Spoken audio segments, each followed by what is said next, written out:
welcome back to my channel. So today we have a different video, a non-makeup related video. This is one that I've been promising for a long time on my Instagram. If you don't follow me, I'm on Instagram at Taylor Elizabeth Style. I will have it as always linked down below. I posted a lot of style fashion posts on there and then obviously some makeup stuff. But if you do follow me, you probably know that I've been posting a little bit about this book. Posted a poll on my Instagram asking if you would be interested in seeing a review of the book, a synopsis, key takeaways, that kind of thing. That's what we're going to be doing today. The book is called Influencer: Building Your Personal Brand in the Age of Social Media, and it is by Brittany Hennessey. So yeah, if you're interested in learning about this book, potentially want to buy it for yourself, or don't really want to buy it but you just want to know the key takeaways, then just keep on watching. Brittany Hennessey is the first ever director of influencer strategy and talent partnerships at Hearst Media. She co-founded the Creators Collective, which is an online community for influencers. That is her background. She has worked with influencers and seen the rise of the influencer, and she definitely has a lot of experience and therefore has a lot to say that we should care about as influencers, as up-and-coming influencers. So the book is broken up into sections, and then there's 2 or 3 chapters per section. So the main sections are building your community, packaging your brand, monetizing your influence, and planning your future. So for the first section of the book is building your community, and the chapters within this section are the feed and the audience. She starts by breaking down how influencers came to be and what it means to be an influencer today, from the Michelle Pfons, the very beginning stage of the influencer, to micro influencers and the saturation of the influencer world that it is today. So she goes over how for some people creating content is more than just a hobby, it's their side hustle, and this is what Brittany really seems to be writing to in the book. She's very business focused because that's her background, which makes sense, but she does treat it very much like a business, and she's a little bit cutthroat about it, which I'll get into later. She definitely doesn't talk a lot about the passion behind it, the community. I didn't really get that much feel for that in it. It was very much business. So Brittany advises to treat blogging like a business, and that's really her platform and standpoint. So she says that being a creator who is looking for a brand partnership is no different than an employee who is looking for a job. Putting your best foot forward in order for brands to work with you rather than just using blogging as a creative outlet. I feel like a lot of people fall somewhere in between that. I do personally. I post what I want to post, but then I'm also mindful of brands and wanting to work with different brands and stuff. So, and then she says to diversify but not to spread your content thin. She says that you should only be active on platforms that you intend on updating. 100% I agree with that. That's why I personally don't have my own website, blog site. I just don't feel like I have time to dedicate to it. And then she goes on to say that everyone should have an account on the big 4. So the big 4 are Facebook, Instagram, YouTube, and Twitter. That's a lot to keep up with. The fact that she says to diversify but not spread yourself thin, but then she says that you need to have a presence on those 4. The fact that that's the bare minimum to be active on all 4 sites doesn't seem that realistic to me. So that was my take on that. And then she discusses the main platforms. She breaks them down and what is most important to include on each. Then she gets into Instagram specifically, the content and ads. She says to follow the 70-30 rule. So basically she's saying if you are working with brands and you are a paid blogger, for every 3 branded sponsored posts that you put out, you need 7 organic posts to counteract that. So when you're looking at your feed, all the rows, it should be 7 and 3, which makes sense to me. Lastly, in this building your community section, she says that responding to comments is just as important as planning out your weekly content. That's something that I personally struggle with. I'm really bad at replying or even liking my comments on YouTube and Instagram. I just get very overwhelmed and very busy, but that's something that I'm definitely trying to prioritize because I know how incredibly important it is from everything that I've read. It's not that I don't want to, it's just getting overwhelmed and finding the time. So I love interacting with community. I love interacting with people that follow me on all platforms. So I just need to make that a bigger priority over putting out more content. I rather post 2 times a week and be able to reply to everyone and interact with people than post 5 days a week and just ignore everyone. So something to keep in mind. Now moving on to packaging your brand. This is broken down into 2 chapters, which is the edge and the press. So essentially in this chapter, Brittany really stresses that your following doesn't matter, it's your engagement that matters, and she talks about breaking down engagement, how to analyze your engagement. On average, says that a decent engagement rate is 1.5 to 2.5%,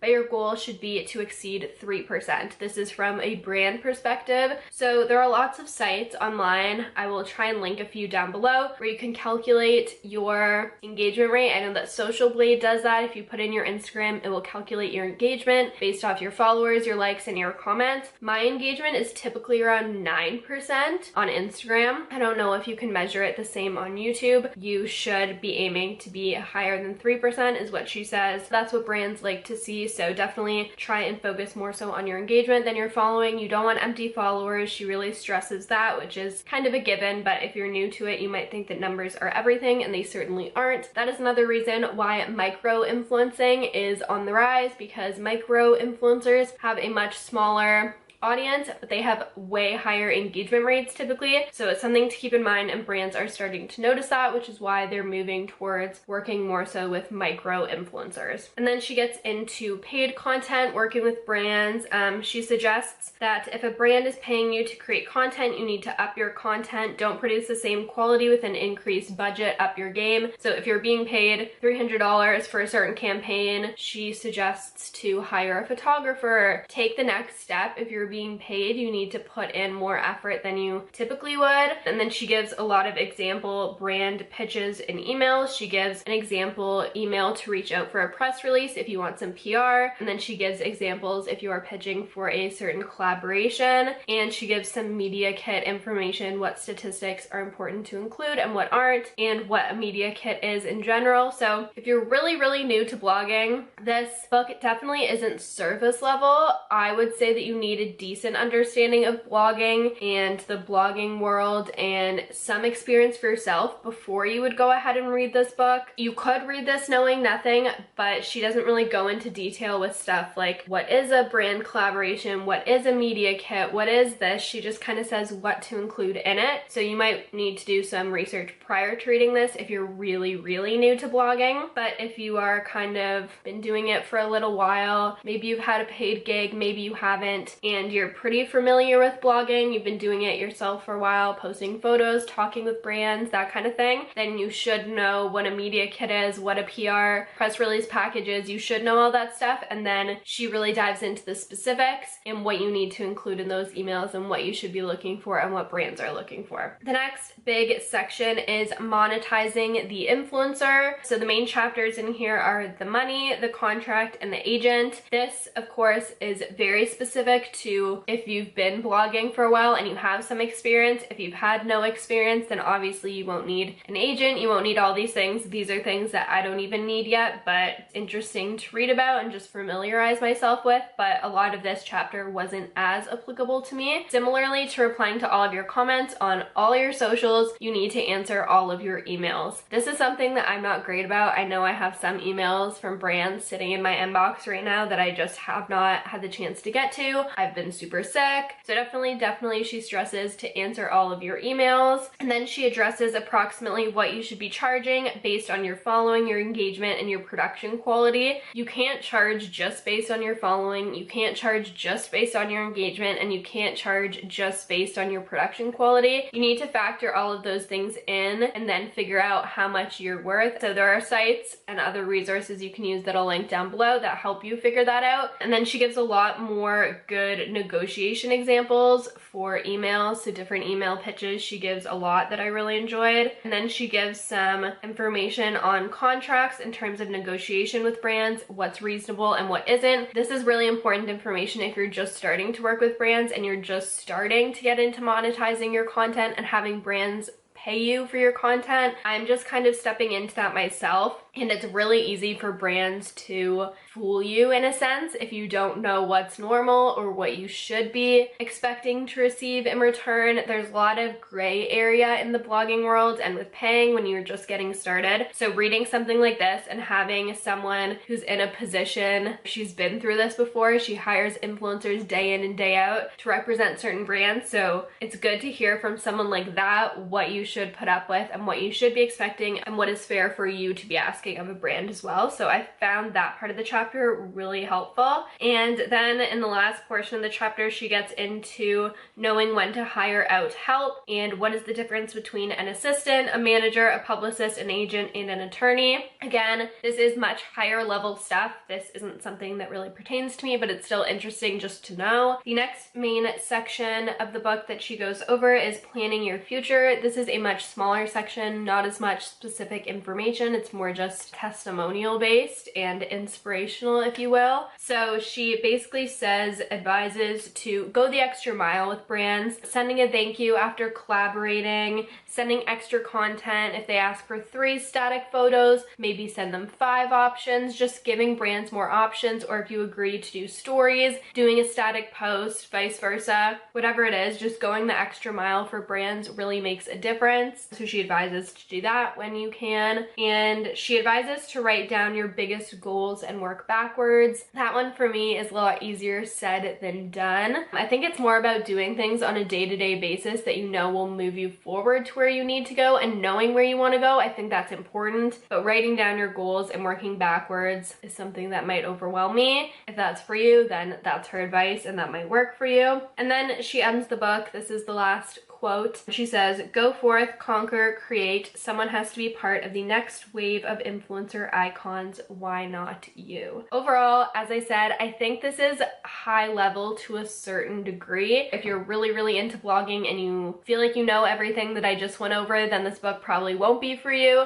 But if you're kind of like mid-level, you're kind of getting into it, you understand the ins and outs to some degree, but you're really not regularly getting paid content and you don't have a huge following, then this book would be for you. So I think it was aimed at exactly my type of demographic and my knowledge going into the read. And then I found that Brittany, the author, came off a little harsh towards certain influencers and their behaviors. I just found it a little bit, some of the things I just did not agree with. So I put an example of that in here. There was a quote at one point that said, "The influencer wanted to fly first class, as if she were an actual famous person. I'm sorry, but who is fangirling over a beauty YouTuber in business class?" And then in another portion of the book, she spelled Jaclyn Hill's name wrong. So this is hard for me to say because I know she has so much more knowledge and experience than me, but I felt personally that she was slightly out of touch with the current ongoings of the influencer world. I mean, Jaclyn Hill is one of the biggest there is, so if you can't research and spell her name correctly, that's just, I don't know. I found that a little bit shocking. And then what she said about, oh, you think a YouTuber is so famous that they don't deserve to be in business class, that kind of thing. James Charles shut down an entire city in England. Influencers and beauty YouTubers have a lot more influence than I think people even understand. Beauty YouTubers to me are celebrities. I think they're more relatable. I think they're more interesting. I would be more interested to meet them. So I don't think that she should really be talking down to them in that way. Perhaps that's not what she meant, but that's how I took it. And then I wrote, if you followed everything that Brittany said, being an influencer would be no fun because you'd be so focused on business and profitability. So as I mentioned a little bit earlier, she is very business focused and very like hustle orientated, which is fine. This is a quote that she said that just kind of proves that. So she said, arching your eyebrow and tilting your head to the side and waving at the open and close of a video can be the difference between a video that is boring and a video that is super engaging. See what I mean with her being a little bit harsh? A video that's boring and a video that's super engaging. I don't think that tilting your head and raising your eyebrows is necessarily gonna make me consider a video super engaging, or if they don't do that, I'm not gonna think it's a boring video. It is a passion. It is something that so many people love to do. It's a community first and foremost, and it's fun first and foremost, and I think that's where I struggle uncomfortable with people treating it so much like a business. I think there's a fine line, and I definitely reside somewhere in the middle of that line. I don't treat it strictly as a business, and I don't treat it strictly as fun. I think that you need to see both sides and be aware of both sides, and then do with it what you will. With all of that said, in conclusion, my thoughts on the book, my thoughts on Brittany's perspective, everything. At the end of the day, remind yourself that this is still fun, blogging is still fun, doing YouTube, doing Instagram, it's still fun, and you overall influence how you see it. So read it all, but use your head and your gut. That's basically my takeaway. I don't think there's any information in this book that couldn't be found online,